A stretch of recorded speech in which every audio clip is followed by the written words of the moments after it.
Let me start with a confession.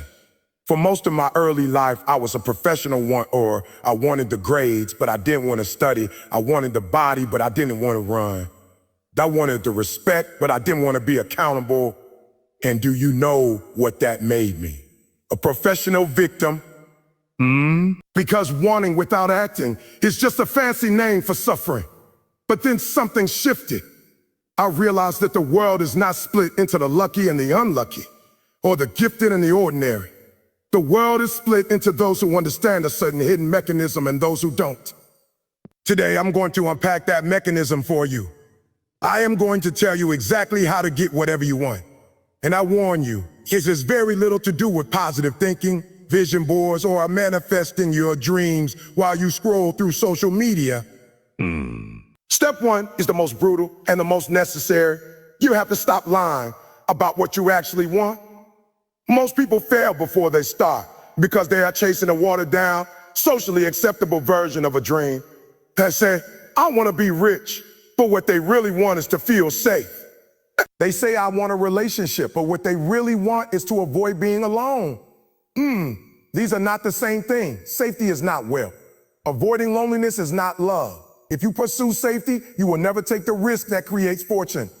If you pursue distraction, you will never build the vulnerability that creates intimacy. To get whatever you want, you must first name the terrifying, selfish, electric thing that lives in your chest. The thing that makes you feel guilty when you admit it. Maybe you want to be the one on stage. Maybe you want to prove your high school teacher wrong. Maybe you want to build a business so powerful that your name becomes a verb. Say it out loud, right now, in your head. You want to be a millionaire. I want to win that competition. I want them to pick me. Feel how uncomfortable it is? Good. That discomfort is the feeling of honesty. And honesty is the only soil in which real results grow. Now let's talk about the second step, which will sound completely contradictory to everything you've heard on social media. To get whatever you want, you must immediately accept that you are not special. I know that sounds harsh, but stay with me. The entitlement mindset is the silent killer of ambition. When you think you are special, you think the rules don't apply to you. You think you deserve the result without the process. You want the six-figure salary, but you think you're too special to work the entry-level job. You want the book deal, but you think you're too special to write 300 bad pages first. The people who actually get what they want are boringly consistent. They are not geniuses. They are not prodigies. They are simply people who accepted they are average and then decided to outwork the average. They understand a simple formula. Clarity plus massive repetitive action equals inevitable success. You want to be fit? Then accept you're not special. You have to eat the boring chicken and broccoli, and you have to show up at the gym when it's raining and when you're tired. You want to be an expert? Accept you're not special.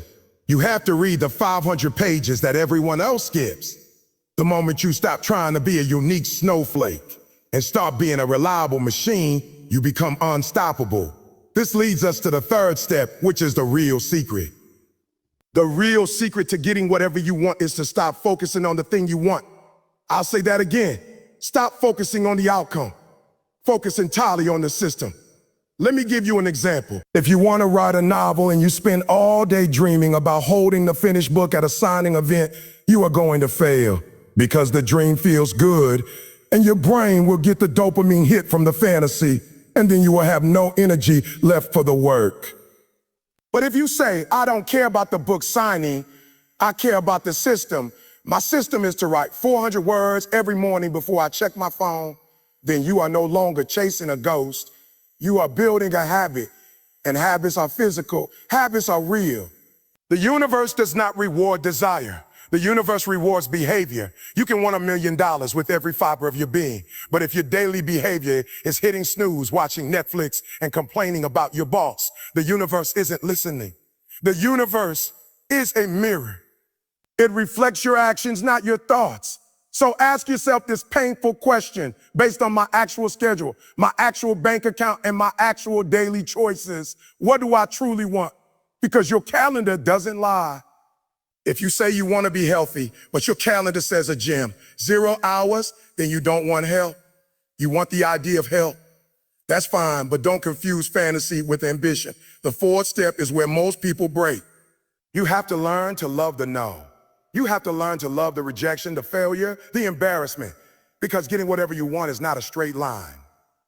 It is a demolition derby. If you are not failing, you are playing it too safe. If you are playing it too safe, you are aiming for something small. And if you are aiming for something small, you will never feel fulfilled. Think about a child learning to walk.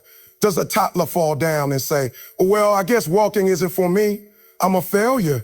No, they fall down 500 times. And every single time they get up, they don't feel shame. They don't check their ego. They just get up. That is the neurological pathway for success. You try, you fail, you adjust, you try again. The only true failure is the refusal to adjust. If you send 100 job applications and get 99 rejections, you haven't failed 99 times. You have learned 99 ways that don't work.